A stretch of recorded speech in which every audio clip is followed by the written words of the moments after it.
यानी इसका मतलब क्या है, कोई जरूरी नहीं है कि सेंटर ऑफ ग्रेविटी बॉडी के अंदर हो, वो बॉडी से बाहर भी लाई कर सकती है।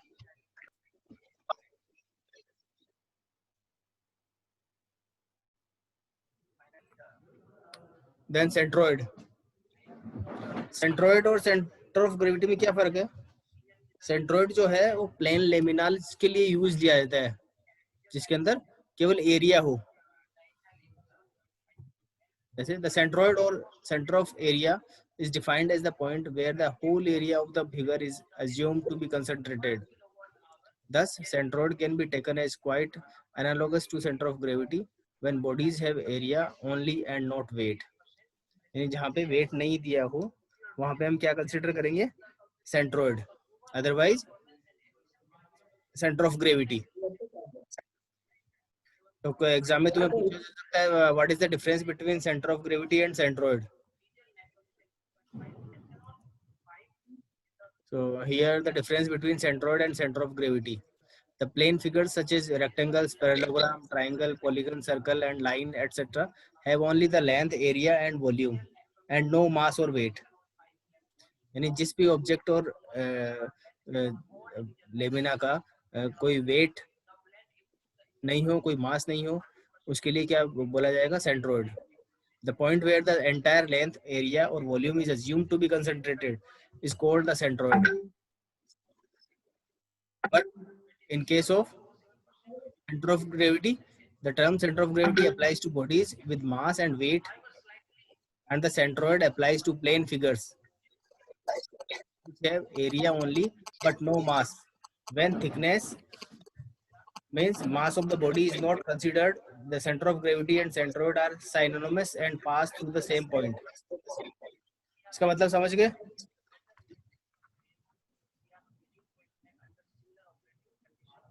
यानी यदि कोई भी लेमिना है जिसका लेंथ दे रखा हो, एरिया दे रखा हो, वॉल्यूम दे रखा हो, बट वो बॉडी मास और वेट कंटेन नहीं करती, then you will use the term centroid, otherwise you will use center of gravity.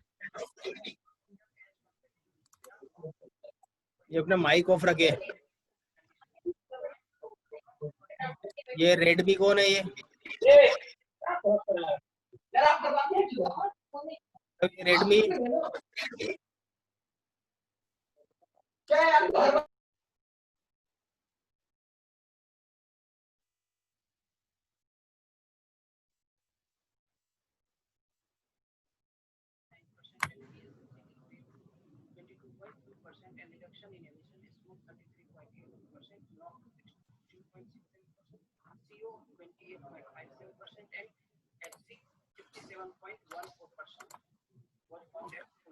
there are centroid for different composite areas.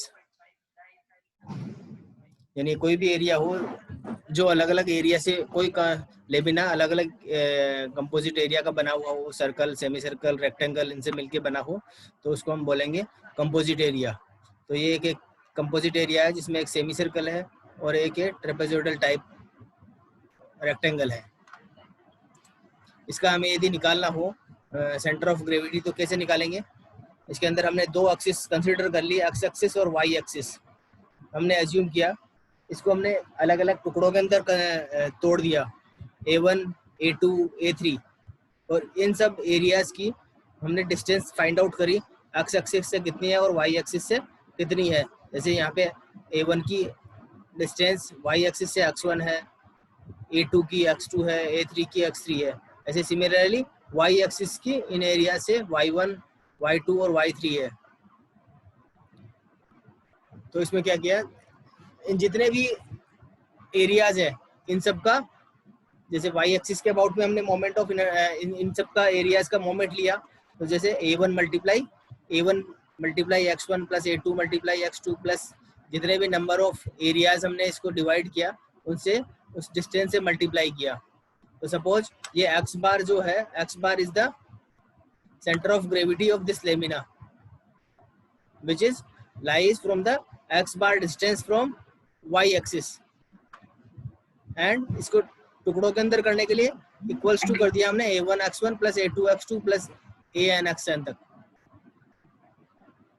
तो x bar comes a1x1 plus a2x2 plus an(xn) upon summation of all areas.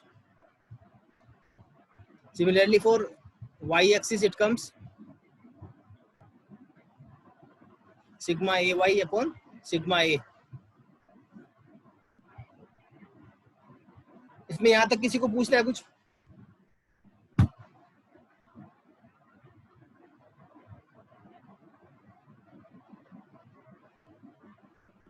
Then center of gravity of simple solids.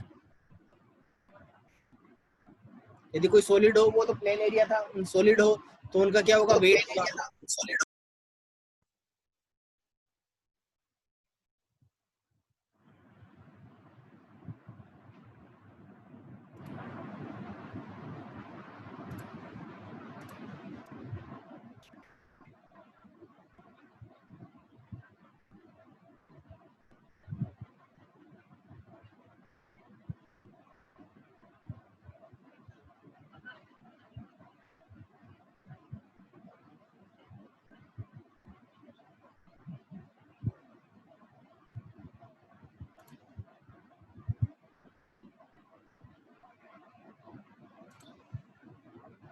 तो wait के लिए हमारे को रो consider करना पड़ेगा इस पे. जैसे तो उस एक्स बार क्या हो जाएगा, sigma W X upon sigma W. Y bar हो जाएगा sigma W Y upon sigma W, और जेड बार हो जाएगा sigma W multiply Z upon sigma W. So if all the bodies are of the same material, then you have the density rho. रो क्या, रो दे रखी होगी तुम्हें, तो उसका wait होगा डेंसिटी मल्टीप्लाई वॉल्यूम. तो ये इस तरीके से अलग अलग वेट फाइंड आउट कर सकते हो तुम, W1, W2, W3.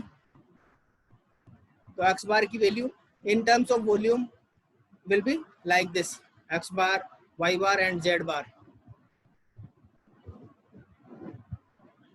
ये उस केस में है जब पूरी बॉडी एक ही मटेरियल की बनी हुई होगी, तो उसमें रो सेम होगा. उस केस में हम वॉल्यूम कंसीडर कर सकते हैं.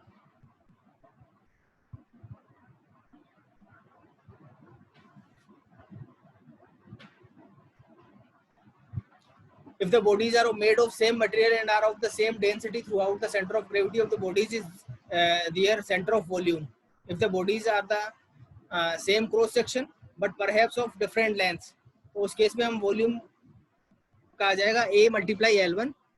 A is the area of the cross section, L is the length of that cross section. V2 is equal to AL2, V3 equals to AL3. In that case, X bar equals to sigma Lx upon sigma L, Y bar equals to sigma Ly upon sigma L, और Z bar equals to sigma Lz upon sigma L.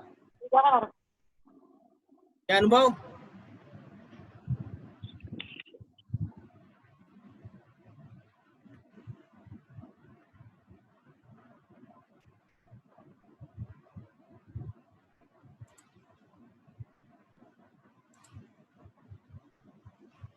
फिर ये अलग अलग areas है. Rectangle है, उसका area क्या होगा, उसका एक्स बार क्या होगा, वाई बार क्या होगा. ट्रायंगल के लिए एक्स बार वाई बार, सर्कल के लिए एक्स बार वाई बार की वैल्यू, सेमी सर्कल के लिए एक्स बार वाई बार की वैल्यू. ये तुम्हें याद करनी है और याद रखनी है. ऐसे क्वाड्रेंट के लिए, ट्रेपेजोइड के लिए, moment of inertia.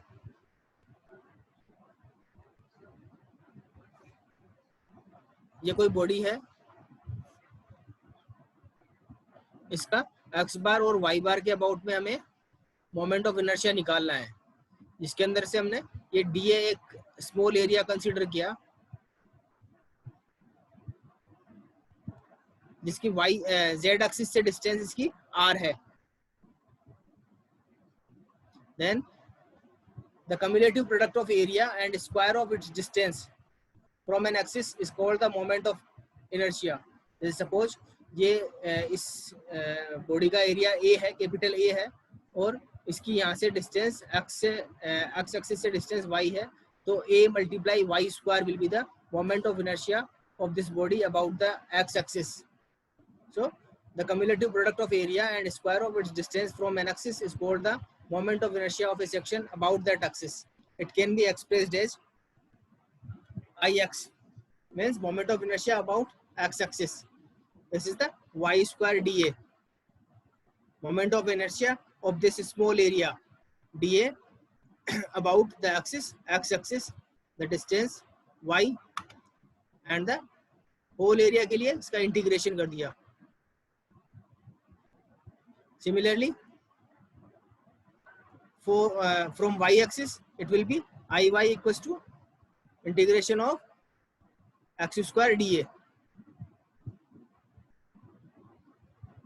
Y r के अबाउट में हमें निकालना है. The cumulative product of area and square of its distance from a point is known as the polar moment of inertia. यानी यदि मैं जेड एक्सिस के अबाउट में मोमेंट ऑफ इनर्शिया निकालूंगा, then it will be called polar moment of inertia. And the polar moment of inertia is the summation of moment of inertia about X axis and Y axis. So it will be polar moment of inertia will be equal to r square dA, and it can be written as x square plus y square multiplied dA, and that is equal to Ix plus Iy.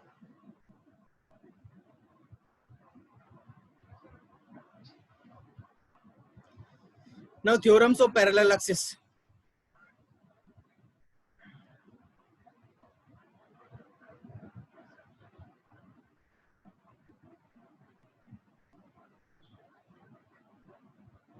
Parallel axis theorem क्या है? जैसे मान लो ये कोई object है, ये lamina है, plane lamina. इसका हमें इस LM एक्सिस के अबाउट में moment of inertia find out करना है. तो ये पैरेलल एक्सिस थ्योरम क्या कहती है? इस लेमिना का इसके सेंट्रोइडल एक्सिस इसकी है एक्स एक्स, इसके अबाउट में इसका moment of inertia. I assume that the moment of inertia about this centroidal axis is IG. तो IG plus area of this lamina multiply square of this distance between x-axis and LM is known as parallel axis theorem. So according to the parallel axis theorem, the moment of inertia of a lamina about any axis in the plane of the lamina equals the sum of the moment of inertia about a parallel centroidal axis. Centroidal axis is here, x-axis is the centroidal axis in the plane of the lamina, and the product of the area of the lamina, इसका area you can assume any capital A, and square of the distance between the two axes. Two axes is here x-axis and LM. इन दोनों के बीच में distance है h. So moment of inertia of the elemental component is this one, area dA, this is strip. So area of this strip is the dA, and the distance between this LM and this elemental area, that is h plus minus y. Plus minus y क्यों लिया? क्योंकि ये elemental area strip मैं नीचे की side में लूंगा तो माइनस आ जाएगा, इसलिए h plus y plus minus y whole square. So moment of inertia of the whole lamina about the axis LM, इस होल पूरे एरिया का LM के अबाउट में मोमेंट ऑफ इनर्शिया होगा summation of dA h whole square of h plus minus y. इसको open करेंगे, हम open करेंगे तो ये चीज निकल के आएगी summation of dA h square plus summation of dA y square plus minus 2 summation of dA h y. इसको मैं इस तरीके से लिख सकता हूँ, बट यहाँ पे what is dA? dA is the complete area, so I can replace small summation of dA is equal to A, and h square sigma dA will be equals to AH square. Sigma dA summation of dA y square equal to moment of inertia of the lamina about the axis x-axis. X-axis के about में moment of inertia dA y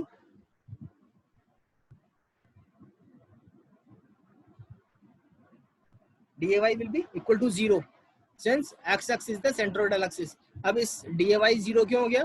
क्योंकि ये जो complete area है और ये y is the distance, इस complete area का ये इसका centroid भी इस इस सेंट्रोइडल एक्सिस पे लाई करेगा तो डिस्टेंस क्या हो जाएगी, 0 हो जाएगी. इसे summation of dy will be 0 because दोनों सेंट्रोइडल एक्सिस और एक्स एक्सिस कोइंसाइड कर जाएंगी. सो moment of inertia about LM axis will be equals to Ix plus AH square.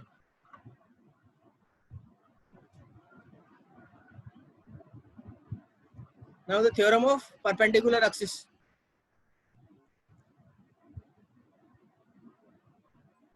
Perpendicular axis की क्या है? It is used for finding the moment of inertia about Z axis. If IOX and IOY, IOX is the moment of inertia about this axis, X axis, and IOY is the moment of inertia about Y axis, with the moment of inertia of the lamina about mutually perpendicular axis OX and OY in the plane of the lamina, and IOZ with the moment of inertia of the lamina about an axis OZ normal to the lamina and passing through the point of intersection of the axis OX and OY. Then IOZ will be IOX plus IOY. Here IOZ is known as polar moment of inertia. इसमें हमने again इसमें dA small area consider किया और इनका OX और OY के about में moment of inertia find out करके OZ का निकाला गया. So consider an elemental component of area dA of the lamina and let the distance of the central elemental component from the axis OZ is the R. So moment of inertia of the elemental component about OZ will be dA multiply R square. If the coordinate of the elemental component is x, y, then R square will be x square plus y square. The value of R square will be equal to x square plus y square. Then moment of inertia of elemental component about OZ will be, you can replace the value of R square, dA multiply x square plus y square. So dA x square plus dA y square. dA x square is the moment of inertia about y axis and dA y square is the moment of inertia about x axis. So total moment of inertia of the lamina about the axis OZ will be this. So I can replace them with IOY and IOX. So IOZ will be equals to IOX plus IOY. IOZ is the moment of inertia about Z axis and IOX is the moment of inertia about X axis. IOY is the moment of inertia about Y axis. Radius of gyration.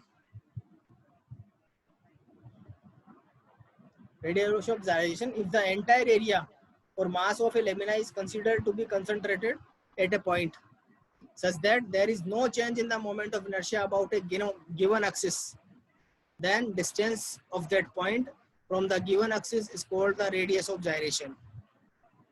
And the relation between radius of gyration, it is denoted by K, and the moment of inertia I can be put in the form. Apparently the radius of gyration of a lamina is a square root of the ratio of its moment of inertia to its area. So I is equal to AK square, where K is the radius of gyration. So K is equal to square root of moment of inertia upon area.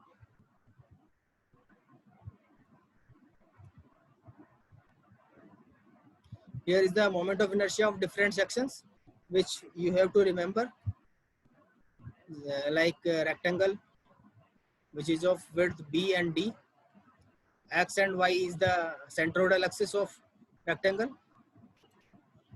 So moment of inertia about Ix is equal to BD cube upon 12, Iyy equals to DB cube upon 12. If the rectangle is hollow and the dimensions of the hollow rectangle is like this, then this will be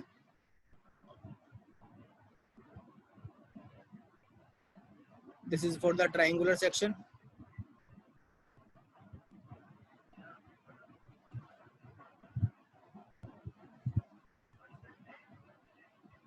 this is for circular section. Circular section के लिए I X और Y दोनों same होते हैं, pi by 64 multiply D raise to power 4।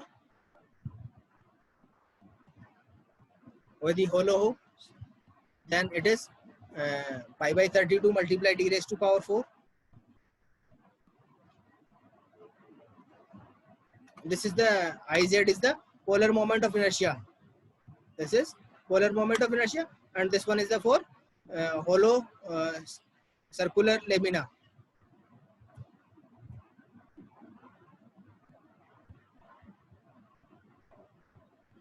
For semicircle, the moment of inertia about x is equal to 0.11 r raised to power 4, and about y pi r raised to power 4 upon 8. This is for quarter circle. For an ellipse,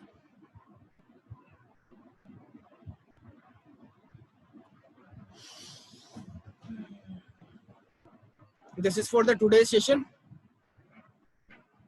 Tomorrow we will solve some numericals on center of gravity and moment of inertia. Moment of inertia और center of gravity का एक complete एक question बनता है और सबसे आसान आता है इसके ऊपर। अपनी अटेंडेंस पीपी इसमें टाइप कर दें।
हाँ नवीन सवाल का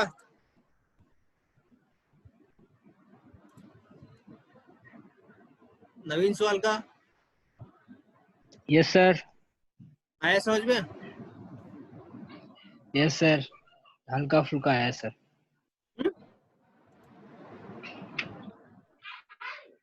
थोड़ा बहुत आया सर, थोड़ा बहुत नहीं आया ऐसा। मैं शेयर कर दूंगा, इसको पढ़ना, फिर नहीं आए तो पूछना। Okay sir. Okay, thank you sir.